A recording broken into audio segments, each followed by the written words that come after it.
Eu estava pensando em como eu poderia ajudar, com aquele olhar filosófico, com aquelas teorias filosóficas, a quem sabe pôr um pouco de luz sobre a questão do uso ou a proibição do uso de animais em pesquisas científicas e que alternativas nós teríamos.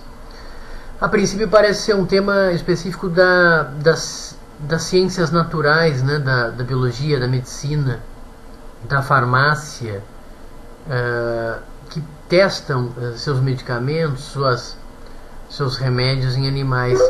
Aliás, há outras áreas também que testam produtos em animais, cosméticos, agrotóxicos. Todo tipo de substância química é testada nos animais. Que utilidade a filosofia pode ter, né? A filosofia não é uma especialista em nada. Agora, toda a invenção e o pensamento de métodos de investigação, eles começaram com filósofos. Aristóteles foi o pai do estudo sobre métodos de investigação. Há dois métodos básicos que são usados até hoje pela ciência: a indução, onde você vê vários casos semelhantes e deles você generaliza e formula uma lei. Por exemplo, se você observa que um remédio curou uma doença em um ser, qualquer ser, e você observa que isso aconteceu em vários seres semelhantes, você pode concluir daí que, bom, aquele remédio ele cura doenças num determinado tipo de animal, ou quem sabe você pode chegar até o ponto de estimar que percentual de animais de um determinado grupo esse remédio funciona. Esse é o método indutivo. O método dedutivo é aquele em que você já parte de uma lei e você vai testar essa lei, ou aplicá-la, ou verificar se ela funciona a partir de casos que você observa, individuais, né? Na verdade, o método dedutivo é só o sentido oposto do método indutivo, né? O método indutivo começa da observação de vários casos, você chega à lei, e o método dedutivo é você parte da lei. Você já tem a lei à sua disposição, então você vai continuar verificando essa lei em outros casos, né, que vão surgir. A ciência tem uma variação desse método indutivo, dedutivo. Eles chamam de método hipotético dedutivo, mas é que parte de uma hipótese, de uma pergunta que já tem nela uma possível resposta. Uma hipótese é isso, né? Você acredita que tal remédio vai curar determinada doença. Então você vai a campo, ou vai a um laboratório para verificar se de fato isso que é só uma pergunta, uma hipótese, ela de fato é verdadeira, aquele remédio vai curar tal doença. Depois de Aristóteles, você teve René Descartes.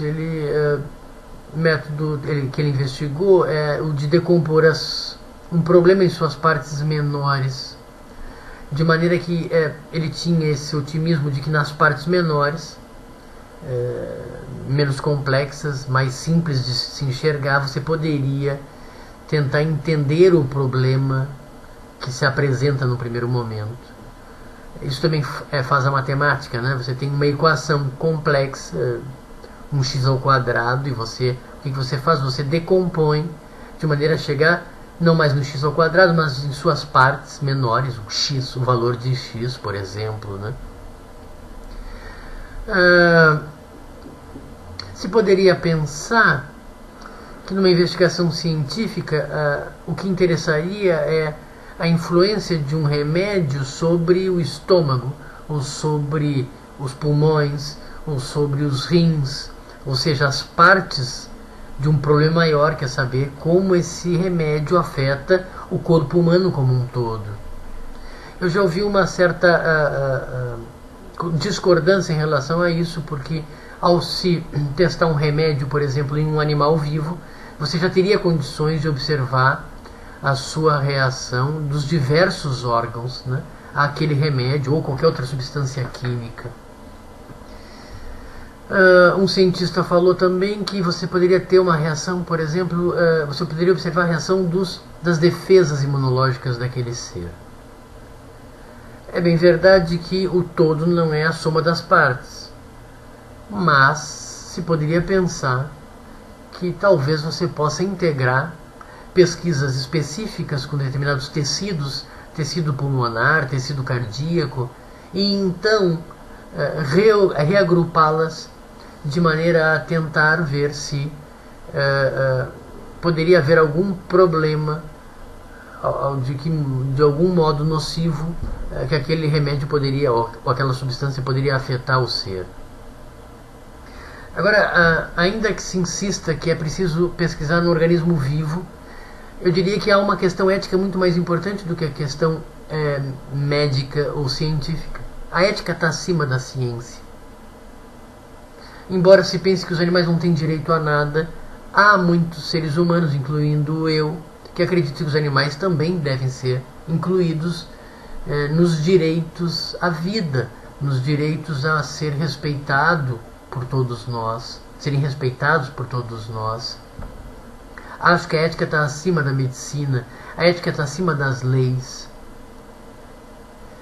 O ponto seguinte, o que eu quero chegar é lembrar também Karl Popper, que no século XX disse que o método indutivo ele nunca vai chegar a uma verdade. Se você quer saber se um remédio funciona para curar uma doença humana, você teria que ter testado em todos os seres humanos que já existiram, nos que existem e nos que existirão. O método indutivo ele é só uma referência, nunca vai chegar a uma resposta. Eu li algo também que muitas vezes o organismo dos outros animais são muito diferentes e reagem muito diferente a uma substância do que o nosso organismo humano. É claro que a gente tem que entender a intenção, parece boa, da ciência de poupar os seres humanos, pretendendo crer que a nossa espécie vale muito mais do que as outras. Em outros vídeos eu apresentei a questão de o que é a espécie, qual o critério para definir espécie. Me parece que nós somos muito parecidos, mas cada um de nós é único. Uma vez em sala de aula eu pedi que os alunos me dissessem por que somos parte de uma espécie. Eles disseram que porque dentro das nossas células nós temos 46 cromossomos, exceto as células sexuais, elas têm metade, 23. E aí eu retruquei, né? E as pessoas com síndrome de Down, que tem 47 cromossomos dentro das suas células, né? Elas não são humanas? Evidente que elas são humanas. Nós a incluímos dentro do grupo que chamamos de humanos. Então, isso é só um exemplo para mostrar que o quanto o conceito de humano não é tão exato assim.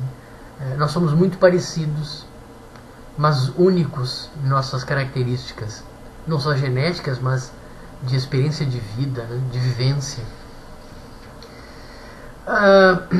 Eu sugeriria modestamente que qualquer substância pudesse ser testada em humanos. Evidentemente a ciência teria que ter certos cuidados redobrados, porque a própria quantidade da substância testada deveria ser muito, muito pequena. E quem sabe progressivamente aumentar essa quantidade até ver sinais quase imperceptíveis a olho nu, ou que não acarretariam doenças ou alguma destruição de algum órgão dentro de um ser humano, acrescento, voluntário, né? Acho que é possível essas duas linhas de pesquisa, uma quantitativa para perceber qual é a quantidade que uma determinada substância poderia ser remédio e a que ponto ela deixaria de ser remédio para ser veneno, né? Ou mesmo não só um medicamento, qualquer outra substância que o ser humano entrasse em contato. Aliás, Platão, no seu tempo, ele falou sobre a palavra fármacos, que é remédio, mas em grego antigo, fármacos, em determinado excesso, deixaria de ser remédio e passaria a ser veneno, né? Nós teríamos que aprender a lidar com isso. E acho que haveria muitos seres humanos voluntários para evitar que os animais inocentes, sem nenhuma capacidade de entender o que está acontecendo com eles, eles então seriam poupados. Haveria um outro elemento importante numa pesquisa, é o aspecto qualitativo. Mas eu acho que o qualitativo tem a ver com o quantitativo, né? O qualitativo parece ser uma consequência do quantitativo. O remédio ele vai funcionar em determinada quantidade, ele vai atingir seu fim, né? O resultado que é a saúde humana. Eu gostaria que o Brasil liderasse o mundo no fim dos experimentos científicos com animais, mas para isso é preciso coragem. Tenho certeza, e eu me incluo entre os humanos, que se colocariam como voluntários no lugar dos animais. E não seria algo suicida, apenas seria preciso um certo cuidado para observar quantidades, doses que poderiam ser acrescentadas ao corpo, de maneira que todas as condições de segurança pudessem ser observadas. O problema é que esse país é um país de líderes covardes e que não tem uma posição firmada sobre nada. Eles sempre correm atrás para imitar o que os norte-americanos e os europeus fizeram e fazem. Há um outro aspecto que eu gostaria de acrescentar ao vídeo anterior, que eu gravei há algumas horas atrás, em relação a testes com seres humanos. Me parece que há um problema muito mais sério em relação a seres humanos, mulheres grávidas, humanas, né? Como você vai saber de antemão que um remédio não pode causar dano não só à mulher, à mãe, mas também à criança, né? Ao embrião e ao bebê?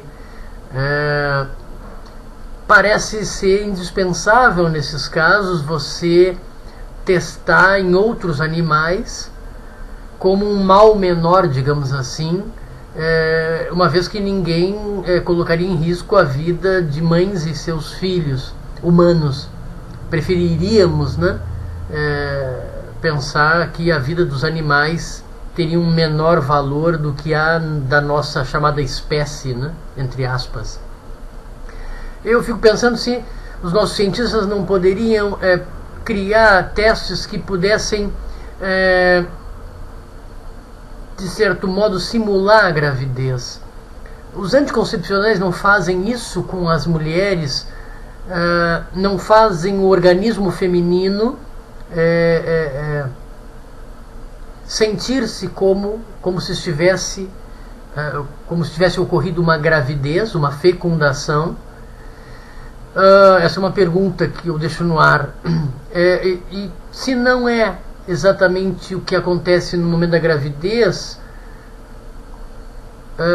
quais seriam os elementos que faltariam, né, para você reproduzir as condições de uma gravidez? Porque aí você poderia, assim como a minha proposta, eu acho que faz sentido, é mais ético, muito mais ético, né, você pesquisar em seres humanos, ainda que em quantidades mínimas, verificando se os remédios não estão causando algum tipo de mal ou destruição da própria vida do voluntário, né? Quem sabe poderíamos identificar as semelhanças numa simulação de gravidez e suprir aquelas deficiências que nós não encontraríamos num experimento onde tivesse uma gravidez real. E que aspectos faltariam, né, para você suprir essa simulação de gravidez? Talvez um dos exemplos mais polêmicos, né, de testes com animais e que seja o da talidomida, né? É um remédio recomendado para enjoos na gravidez. E até onde eu li, seria uma das provas de que testes com animais não fazem sentido, porque a talidomida testada em animais se mostrou inofensiva, mas extremamente prejudicial aos seres humanos, especialmente as mulheres humanas grávidas, cujos filhos nasciam com deformação, uma deficiência no crescimento dos membros superiores e inferiores, né, braços e pernas.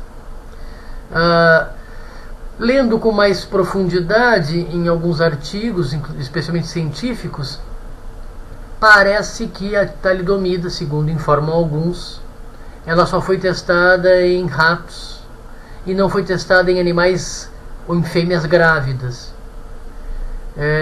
Nesse caso ele não poderia ser usado como exemplo de que testes com animais não dizem nada ou não predizem nada em relação a se o medicamento vai ser benéfico ou maléfico ao ser humano, porque teria faltado, por exemplo, os testes com fêmeas grávidas.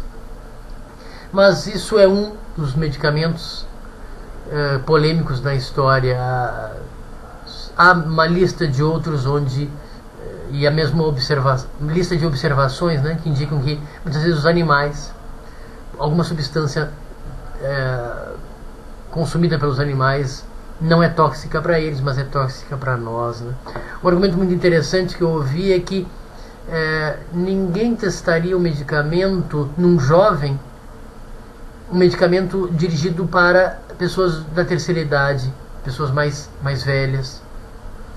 Então, por que pensar que é certo, e até mesmo cientificamente certo, e não só eticamente, né, você testar em seres das chamadas outras espécies, né? Mas enfim, em essência a questão é como testar e evitar qualquer dano à saúde dos seres humanas, fêmeas humanas grávidas, né? Isso me parece a maior preocupação. Você não faria sentido você ir atrás de voluntárias grávidas, né?